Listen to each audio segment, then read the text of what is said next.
Bom,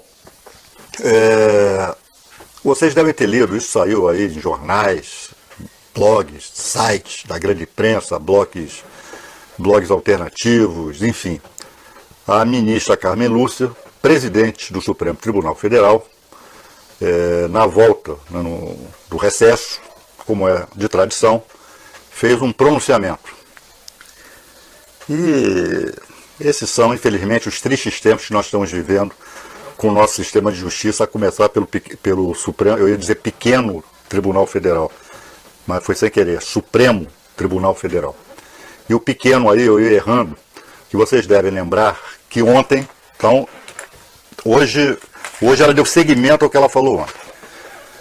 Ontem, perante grandes empresas multinacionais, como Shell, Siemens, né, algumas envolvidas em processo de corrupção, como a Siemens, e outras que tais, a ministra Carmen, aliás, essa promiscuidade entre judiciário e determinados setores do empresariado, que tem processo e financiam festas aí de magistrados, é algo que deve ser revisto, né, ministra Carmen Lúcia, já que a senhora é tão ciosa, né, da moralidade, da ética, né?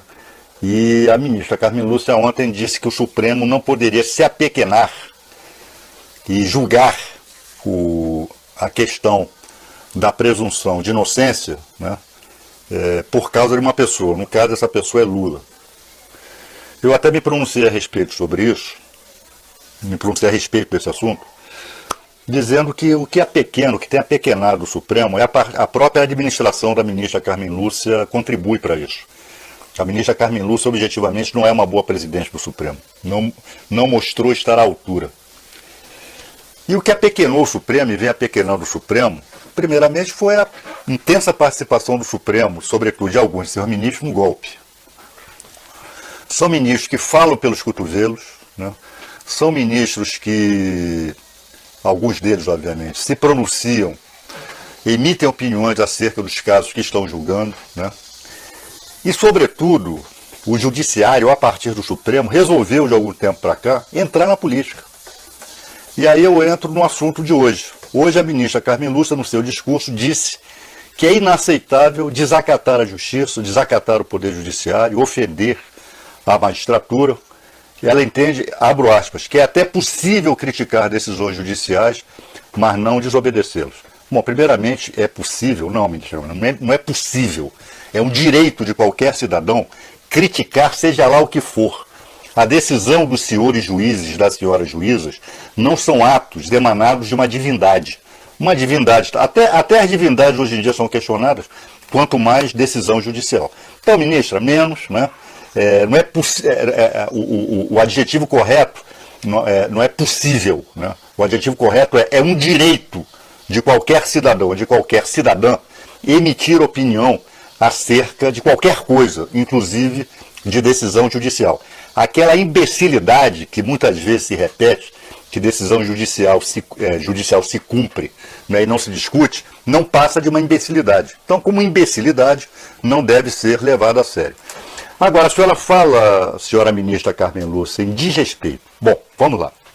Quem é que está desrespeitando o judiciário? Eu vou dizer à senhora quem. Vocês próprios. Vocês, juízes. Eu vou me referir aqui especificamente, para ficar só no caso mais recente, mas poderia aqui desfiar uma série de outros, esse julgamento lá no TRF da 4ª Região. E todas as decisões do Moro, sobretudo aquelas que envolvem o ex-presidente Lula. Olha só, não merecem, ministra Carmen Lúcia, qualquer respeito a essas decisões. Sabe por quê? São decisões viciadas, são decisões encomendadas, são decisões combinadas entre si. Por exemplo, os 3 votos lá na 4ª Região foram 3 votos combinados, dosimetria da pena, dirigir-se diretamente ao público, né? E não falar para os autos, não falar para as partes envolvidas no processo, é falar demagogicamente para o público. Aliás, é uma distorção aqui no Brasil essa história de julgamento penal ser televisionada ao vivo. E mesmo em videotape, nenhum país do mundo isso acontece. Então, ministra, primeiro, se faça respeitar. Primeiramente, o Judiciário, o Ministério Público, é que tem que se fazer respeitar. Respeitar as leis, ministras, respeitar decisões judiciais, respeitar a ordem jurídica, fazem parte de um pacto, o que talvez Rousseau chamasse de contrato social. Isso é um pacto. E esse pacto envolve, ministra, obrigações de ambas as partes, de quem está contratando e de quem está sendo contratado. O povo contratante respeita, sim, decisões judiciais, respeita as leis, desde que tenha absoluta convicção de que essas decisões judiciais, essas leis, elas obedecem às regras para a sua edição.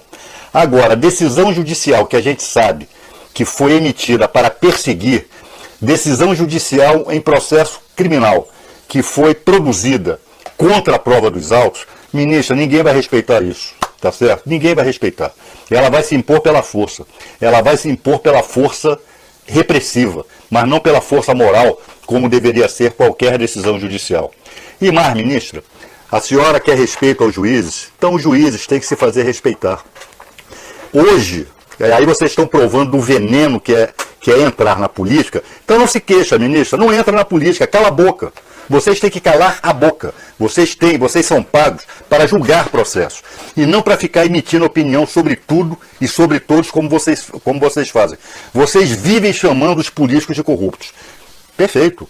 Boa parte hoje da política está tomada por corruptos. Mas e o judiciário, juízes, ministros, seus colegas? Vamos lá. Os penduricalhos que vocês ganham, inclusive gente de corte superior. Hoje está nos jornais que ministros do STJ, pelo menos da cúpula do STJ, também ganham auxílio moradia e moram em apartamento funcional. A senhora não fala nada a respeito, ministra? Nada? É isso mesmo? Receber acima do teto constitucional tá legal? É bacana? E a senhora não fala nada no seu pronunciamento? Então, ministro, olha só, eu acho que está na hora de vocês calarem a boca. Está na hora de vocês cumprirem com o seu dever. Cumprirem tão somente com as suas funções. E, de preferência, nos processos, julgar de acordo com a prova dos autos. Agora, não venha exigir respeito se vocês mesmos não se dão ao respeito. O cidadão comum respeita as decisões judiciais, sim. Mas quando sabe que o juiz que a emitiu é imparcial, não está envolvido, não está interessado no processo, o que não é o caso de Moro, o que não é o caso de Bretas, o que não é o caso do TRF da 4ª Região, o que não é o caso, ministra, de muitos juízes aí pelo Brasil. Então seria bom a senhora cuidar disso. Cuide do seu quintal, ministro. Cuide do seu quintal, né? E quando exigir respeito, faça a partir de uma posição em que quem exige respeito, respeita as instituições também. Eu gostaria muito, quando a senhora voltasse a pedir respeito, nenhum juiz desse país, nenhum procurador desse país estivesse recebendo acima do teto constitucional. Eu quero, ministra, lhe perguntar, dois pobres, um casal de pobres, marido e mulher, que o casal que recebe o Bolsa Família, se os dois recebessem o Bolsa Família, o que a lei não permite, né? O que a senhora faria? O que o juiz Bretas faria? Né? Já que ele e a mulher recebem, assim como diversos outros casais de juízes recebem. O que seria feito com esse casal? Então, ministra, menos, vamos colocar ordem na sua casa também, né? E aí depois a senhora vem me falar em respeito. Né? Como é que...